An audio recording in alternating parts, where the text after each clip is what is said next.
I'm really happy to share the top 5 quickest wins in the Mengarini variation of the Sicilian Defense when you play the move Pawn A3, this weird looking move which proves to be so effective. Now, that also goes to show you common attacking patterns, tactics, and how do you crush the Sicilian Defense. So in the first game, Black played Knight C6, the most played move, trying to stop you from going B4, and yet you played anyway. Now, there's a funny thing about this position, that although you sacrifice a pawn and your opponent can grab it, even Stockfish chickens out from accepting this sacrifice, and it says like, yeah, I don't feel like going into this, and suggests some other moves.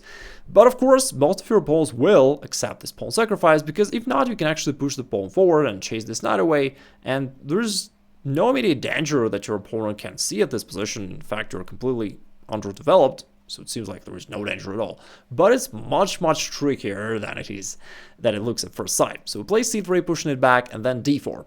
Now, it turns out that although you sacrifice the pawn, you gain some nice advantages. You've got a strong center, and you're ready to push forward and chase this knight again. You've got an open file for your rook, and generally speaking, a lot of open diagonals for your pieces, so they're ready to be activated quickly and to rush into the attack. Now, your opponent sees that first of all you're ready to push forward, so they try to stop it by going d5 themselves. Now you trade here on d5 and you play another weird looking move. So first you put your pawn to a3, which looks like a noob's move who doesn't know what he's doing in the opening. And then you play your knight to the same square, which again feels like a violation of classical opening rules. A knight on the rim is dim, and yet it is the strongest move in the position, and in fact it creates a pretty strong threat of knight going to b5. And from here you want to jump to c7, forking everything in his position, the king, the queen, and the rook.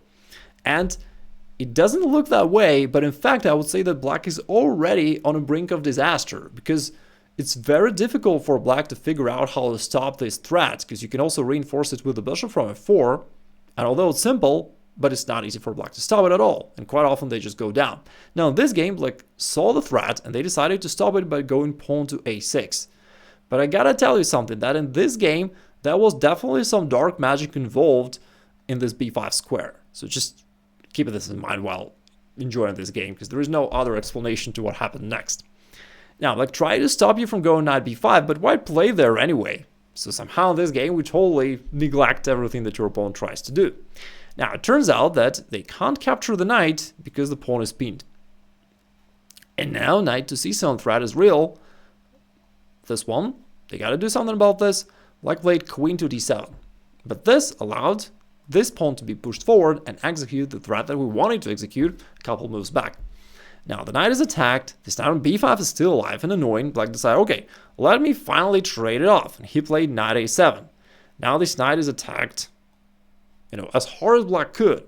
And what do you do then? You don't take. White played queen b3, just letting the knight stand there, and I just assume how annoying it was for Black that despite of trying so hard, they just couldn't get rid of this knight. So what is going on here? Well, White is basically capitalizing on the same pin here along the a file. And it turns out that if Black, let's say, takes it with a knight, then bishop takes b5, and indeed it is this pin. So they can't recapture, and if not, they lose the queen. So that is bad. Let's take it back. How about pawn taking b5? Is it just waiting for Black? No, because this time, although the pawn is currently defended by the knight, but you can first of all eliminate the defender, and after that bishop takes b5 would skew the queen and would still win material. Black realized that they're suffering from, this pin and potentially from the pin along this diagonal, and decided, okay, I'm gotta get rid of this knight, and he just played king to d8 so that there are no threats with the bishop to b5 in any of these lines.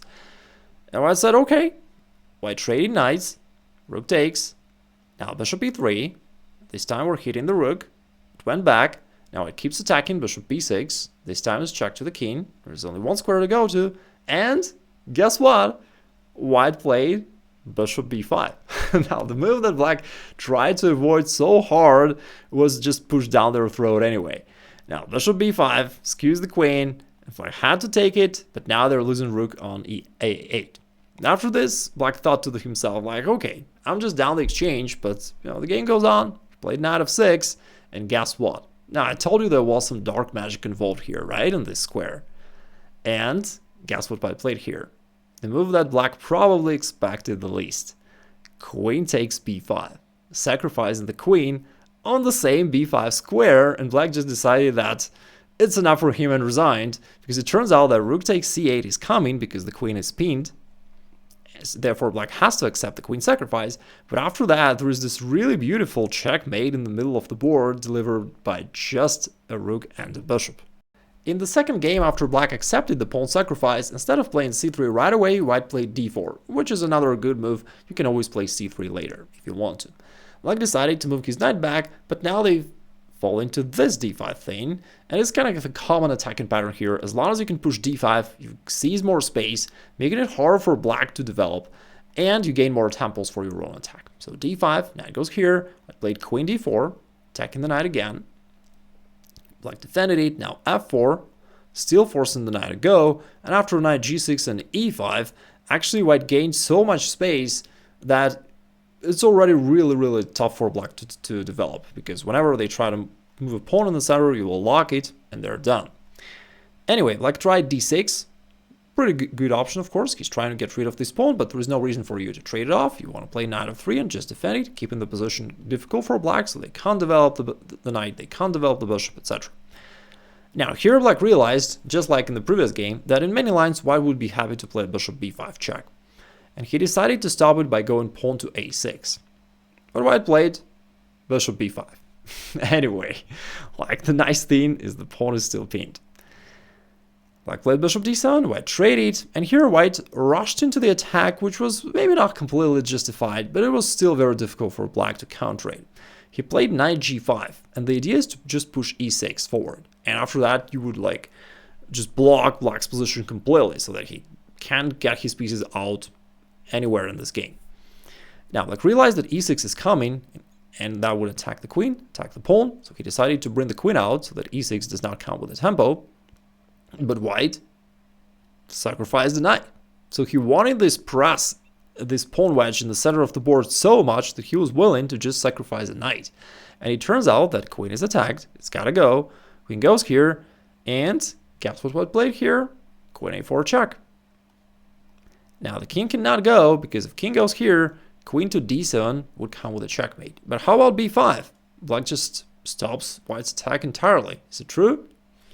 You know that there is some dark magic involved in the Mengarini variation. So queen takes b5, white sacrificed the queen, and finished the game in style. Alright, here comes another example. Once again, we're in the main line. White played c3, pushing the knight back, and then d4. Black responded with d5, trying to stop you from pushing your pawn there. And after the exchange, we know that there is this weird move, knight to a3, aiming for knight to b5. By the way, this is another, like, super humiliating game for black, and you gotta promise me not to use this in your games, okay? Because your opponents will just quit chess if you do this. This time black played bishop f5, which is not a bad move, and the idea is after knight to b5, aiming for this knight to c7 fork, black can play rook c8 and take control of the square in a normal fashion, without moving like the king or doing something weird. However, now this pawn on a7 is left undefended, because the rook went away, and white just picked up the pawn. Now notice that our knight is defended, so if black takes, no problem, we recapture. But black realized that, hey, I can do something smarter. I can go rook a8, beating the knight, and maybe black can win. But what did white do? They applied the same dark magic, not b5. Again, this critical square turns out to be vital in our attack, so we are actually sacrificing this rook, ignoring the pin completely, because after that you want to play knight c7 and grab the queen. So black realized that rook a8 really failed badly and just played back rook to c8.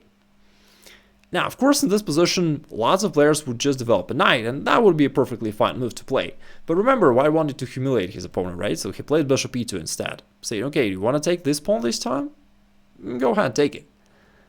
But it turns out that taking the pawn is really bad, because if black does so, they just fall back in development. White plays bishop f3, gaining a tempo, and after the queen goes back, we have a couple typical attacking ideas here in this line, right? One is pawn d5, gaining tempos, attacking this knight, and the other one, if you want to put your knight to c7, but the square is controlled by your opponent, you can throw the bishop out and then play knight c7. And that's what white would do in this position, and then knight to c7 is very difficult for black to stop, and white just has a crushing attack with knight c7, d5, and just all the way out. However, black calculated this variation and refused to accept the pawn, which was the right decision for black. He decided to play simple, solid chess, just, developing, playing in the center, everything that classical chess books told him to do. But what did white do? ignored his opponent completely and played rook to a8, sacrificing this rook for the second time in this game within just a couple moves. And the idea is still the same, want to deflect this rook and then play knight to c7, forking the king and queen. Like, it's so annoying for black that they just keep missing these tactics over and over and over again. Anyway, they played queen d8, and that's right, because otherwise they would fall for this fork. So I traded on c8, and after that d5. We know this standard attacking idea, pushing the knight away and gaining more space. Like played knight b8, but now the pawn marches forward, pawn d6. And as soon as you get the pawn right here, usually it means winning position for you. Because first, they can't get their bishop out, therefore they can't castle, so they're completely locked there, plus knight to c7 check is coming with decisive attack. However, black can hold it. They played knight a6, keeping this defense, and looks like their position isn't too bad. White played bishop c4, repositioning the bishop just to a more active square, knight f6, knight f3, but can't develop their dark square bishop, so they decided to develop the light square bishop and also pin the knight, and white ignored his opponent once again and sacrificed a queen with knight takes e5. It turns out that, yeah, they can't grab the queen of course here, but after that, bishop takes f7, checkmate. In the next game, black played one of the most natural moves for black, pawn e5 in this position. Seems like a super natural move to play, attacking the center, opening the bishop, again, seems like a good move, and it would be a good move in any other variation but not Mengarini, because here after knight b5, it's actually all over. You have to move the queen back. After that, how do you attack? You already know this second pattern from previous games. Now, when the queen is not on d5 any longer, you can push the pawn forward, driving this knight away. After it goes somewhere, doesn't matter, you push the pawn forward, d6, locking the position, threatening knight to c7. Similarly to the previous game, black tried to stop it by going knight a6, however, this time you can sacrifice a rook here and ensure this move anyway. It's not even a sacrifice because if you want to, you can grab the rook on the next move. But the fun part is you don't even have to, because the king is so much exposed here in the middle of the board that you can try to checkmate it. And there are even different ways to go about this. Queen a4 is one of them. In the game he played bishop a3, also a decent option, just defending this pawn, so that black can't ever capture it. And now, since the king is still exposed, you always have these various threats against it. Black played bishop b7, makes sense, right, so that they can cover the king in some lines and they just develop. Also, they defend the rook, which was there standing undefended. But this time, queen g4, check to the king, and you see that it's almost a checkmate, because all these squares are taken away with the knight and pawn. So they have to boldly move the king forward. But now you can keep checking it. Queen a4, queen b4, and ultimately, I mean, we can't stay away from this dark magic, right? So regardless of the fact that the variation is completely different, anyway, it was the bishop b5 sacrifice in this square that made black resign. Because after the take, queen takes, it's checkmate. How about black playing something else in this position? Let's say instead of knight to c6, trying to stop your b4 move that way, what if they play e6? And now their bishop is active, therefore it looks like b4 is impossible, and yet you still play it. We know that we often love to ignore our opponent in this line. Now black takes it, and they can win a pawn. Again, looks like you just gave up a pawn for no reason, but we know that it's much trickier than that. White played bishop b2, attacking this pawn. So black naturally defends it, covers it with a knight, but then e5, so we gain some tempos for our expansion. Then goes c4, we gain one more tempo and kick the knight away. And goes to c7, and here white plays bishop d3. Now it's known idea that if you can put your two bishops along these diagonals, it usually gives you a lot of attacking prospects against your opponent's castling. Now black played knight c6, a normal development move, and now queen g4. Also white used the fact that the knight hasn't been developed yet, which means that this diagonal is clear, and now queen g4 attacks the pawn on g7, and black's got to do something about it. They naturally castled, knight f3, and all of a sudden there is this Greek gift sacrifice. Bishop takes h7 followed by knight g5, queen h5, and if you know the tactical motif, like that's how you win. Now, black certainly tried to stop it. You can't say that they didn't try. They played bishop e7, controlling this square. White said, okay, then we go h4. And that's also the way for you to kind of push this Greek gift sacrifice even when your opponent tries to stop it. And quite often, like before he knows it, he's gone. Like in many lines of the Mengarini variation, they seem to make proper development moves, standard in any other variations, but somehow they just lose. And like this position is already very tough for black. Probably it's already lost. Now, bishop takes h7 is still coming. Like try to f5. Yeah, looks like a good move to play, trying to create some space for his pieces on the queen side, and block some diagonals. White took en passant, black recaptured. Again, looks like black is in control, right? If white would take, black will recapture. Looks like black's doing good. But white still pushed the same great gift sacrifice. Bishop takes, king takes, and knight to g5. That's the purpose of our move pawn to h4 previously. Now, if your opponent ever captures here on g5, which they didn't in the game, they just went back, but if they ever capture, you recapture with a pawn, and all of a sudden, your rook starts to be involved into the attack, and after the king goes, you just checkmate them somehow along this h-file. Your bishop is also super active along this diagonal. It's just completely winning. That's why black just moved the king back, but now we've got the classical Greek gift attacking pattern, queen h5, threatening queen to h7 checkmate. And black played rook to e8, trying to provide some escape path for the king, but now queen has another square to go to, queen f7. It was previously defended by the rook, but no, not anymore, so queen to f7 check. Supported by the knight, therefore the king has to go. And how do you continue the attack here? Well, there are a couple of ways. Maybe queen g6 trying to still get to the h7 square, or in the game he played h5, just wanting to play h6 and open up the rook. Now you may be wondering, what if black takes the knight over here? Well, they can't, because if they do so, that would allow queen to g7 checkmate. Notice our sniper bishop is doing a great job along this diagonal. In the game, black did not take the knight, they played queen e7. Again, what's amazing here about all these games is that in many of them, black seem to be making proper moves, like very logical defensive moves, but somehow they just never help. White played queen g6. Of course, we don't want to trade queens, we want to attack and checkmate the king. Queen h7 threat.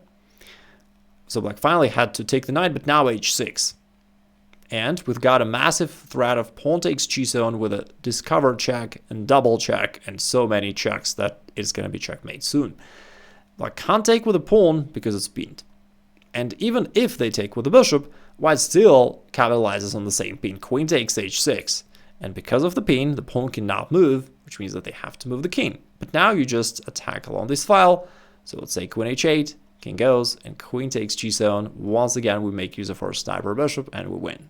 Now, we've just covered some of the main traps and attacking patterns of this Mengarini variation against the Sicilian Defense. And if you want to learn the quick crash course about the theory of this line and how to play it, then check out this video where I cover it in greater depth. And overall, if you want to know the main way to become a strong attacking player, check out this free masterclass over there.